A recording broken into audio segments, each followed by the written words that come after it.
Hi guys, welcome to a new video, and today will be the last video of 2016 on this channel, and that is the top 5 albums of this year. It was quite a difficult choice. I think that this year hasn't been particularly that great for music releases for me.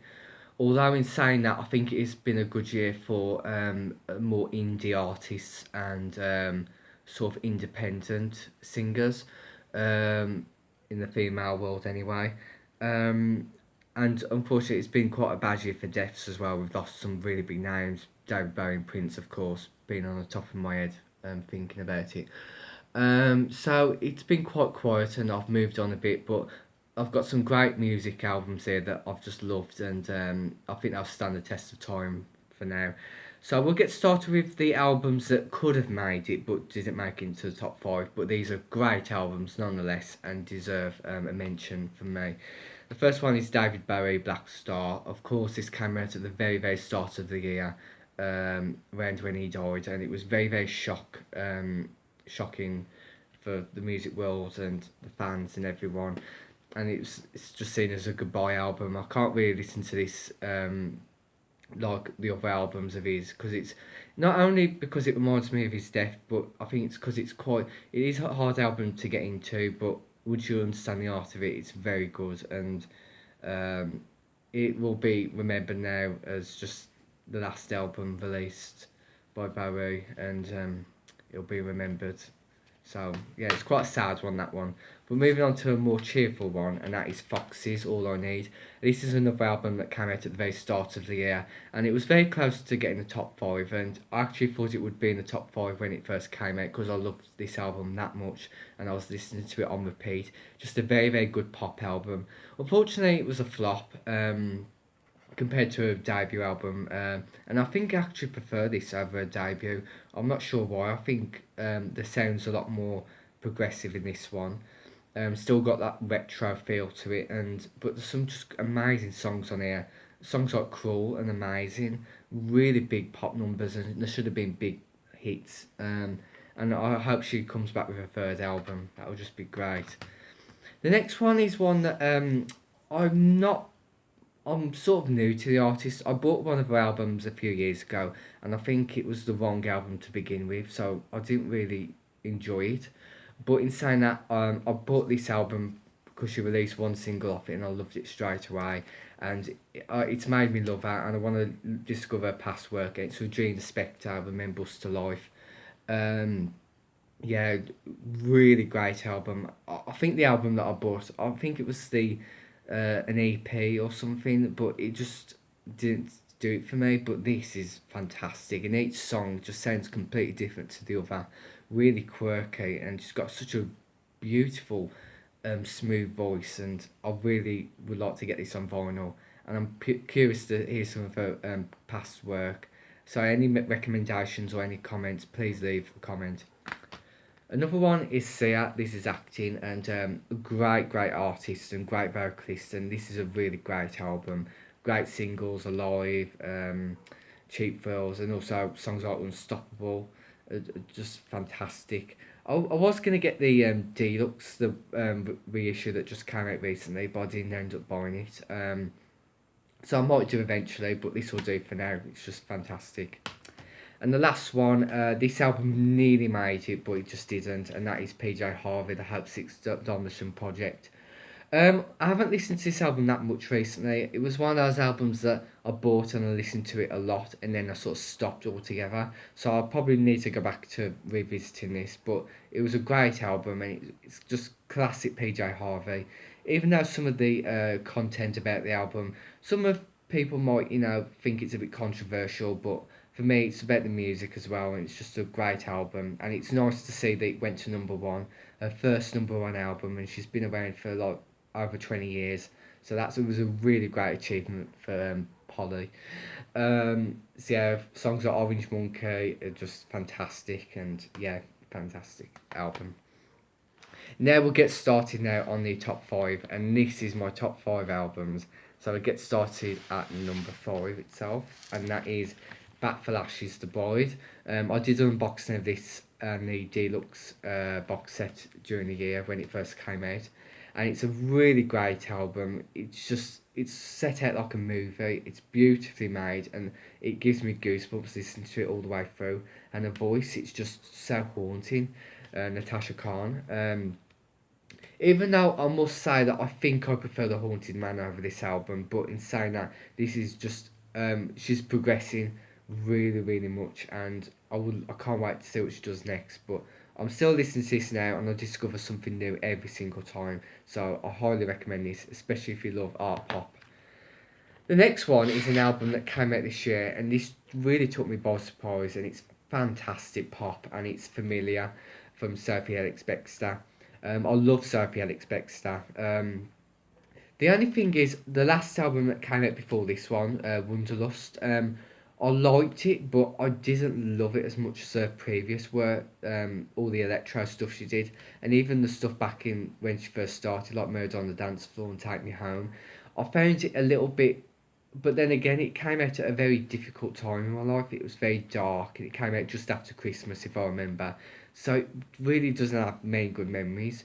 I think there was only a couple of songs on there that I liked a lot, and that was like One of My Daydreamer, and I think The Deer and the Wolf. But this came out, and it's sort of like a sequel to Wonderlust, but this is so much better. I think everything that was wrong with Wonderlust, it's improved. It's a lot more cheerful, a lot more colourful and vibrant that Sophie's well known for, but it still has that retro feel. It's very quite, I think, North American, or maybe. I think that's the sort of feel she wanted with this album, but it's beautiful, and there's so many great tracks on here, like Death of Love, Crystallise, Come With Us, the single, Cassandra, that's a really great song. So there was, I don't think there was any filler on this at all, so I'm glad this is number 4 in my list. Next one is, this is the vinyl, I've only got it on vinyl, and that is Ladyhawke Wild Things, her third album. And I must say that I do like Ladyhawke. I've got her first album, and I thought it was a very nice pop album, very, very 80s synth pop elements, which I love, of course. And I didn't get the second album, but I'll probably have to rebuy that to see what it's about, because I've just sort of ignored it. And then this came out, and I bought it because it was cheap, and it was the best, cheapest album I've ever bought, because it is fantastic, and I'm so glad I bought it. It is just a beautiful 80s sounding record. The harmonies, the beats, the instrumental, it's so soothing, and it's just amazing, and it should have got much more higher peak position. My favourite song is the album title track, Wild Things. It is just a beautiful song, and on vinyl, it was one that I just played over and over again on repeat. And also like Chills as well. That's a really great song, really catchy, and it's got me singing along to it every time it comes on. So this is a fantastic album, and I really cannot wait for the next album. And I hope she does the same sort of sound from this, because I would love to see an album like this again from Ladyhawke. So fantastic. And number 2 is Shura, Nothing's Real. A great debut album from the pop artist from Manchester. And the reason I heard of her, someone recommended me to Shura because she was a support act for Tegan and Sarah. And I thought I'd check her out, and I just fell in love straight away. And the title track that I listened to was What's It Gonna Be? Really great song, and like Ladyhawke, 80s sounding synth pop goodness personified, and the album came out and it's fantastic. It took a couple of listens, but once you get into it, it is beautiful. I must say that I find the album quite similar to Wild Things by Ladyhawke. It has a similar feel, same beauty, same sort of vocal arrangement. It's really good, but I must say this one's slightly better. I think because it's a debut, it's fantastic for a debut album, and I cannot wait to see what she does next. Hopefully, it shouldn't be too long till the next album, because some artists who release a debut release a second album years and years after the first one. So hopefully, it shouldn't be too long for the next one to come out. So number 2, Shura, Nothing's Real. And number one, I think some of you might already know what it's going to be because I've just praised this album a lot this year, and I think it's just pop goodness. 10 out of 10 album, 10 tracks, but all of them are fantastic. And it is Tegan and Sarah, Love You to Death. I've done an unboxing of this, I've done a review of this, and I've just praised the girls so much, saying how much this album is fantastic, and I just can't get enough of it.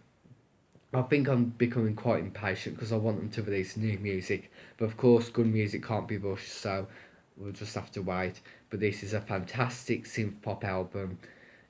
All the tracks on there are great. There's no filler on it at all, in my opinion. Um, all the song. Well, my favourite tracks on there: "Faint of Heart," "Dying to Know," 100 plus, and "U-Turn." But all the tracks are great, but those are my favourites. And Canadian Twins, Tegan and Sarah, just delivered another great album after Heartthrob, which was another great album full of pop goodness. And I really recommend this. And these girls deserve much more praise. They're just fantastic genius twins. So this is my number one album this year, and I hope a lot of you check it out. So please do. And that is it. Yeah, that's the countdown for 2016. Like I said, hasn't been a major good year. I think over the last couple of years, I think last year and the year before were brilliant album years because there's some really great albums released by some of my favourite artists.